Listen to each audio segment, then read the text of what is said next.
আগামী মার্চে Asian cup বাঁচে বাংলাদেশ খেলবে ভারতের বিপক্ষে। তার আগে নিজেদের জ্বালিয়ে নিতে বাংলাদেশ দল ক্যাম্প করছে সৌদি আরবে। সে লক্ষ্যে ৩৮ সদস্যের প্রাথমিক স্কোয়াড ঘোষণা করা হয়েছিল সপ্তাহে দুয়েক আগেই।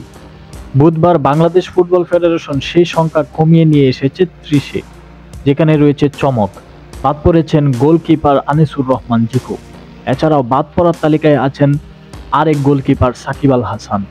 রক্ষণে আগের স্কোয়াড থেকে বাদ দেওয়া হয়েছে ৪ জনকে, যেখানে আছেন ইয়াসিন খান, জাহিদ হাসান, মেহেদী হাসান এবং মুরাদ হাসান।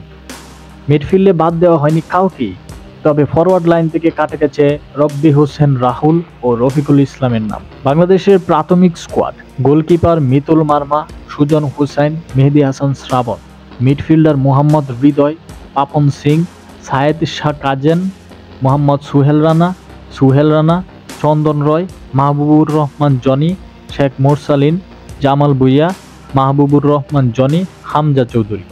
ফরওয়ার্ড: ফয়সাল আহমেদ ফাহিম, রাকিব হুসাইন, শাহরিয়ার ইমন, মোহাম্মদ ইব্রাহিম, আরিফ হুসাইন, আলামিন, পিয়াস আহমেদ নোভা, আহমেদুল ইসলাম।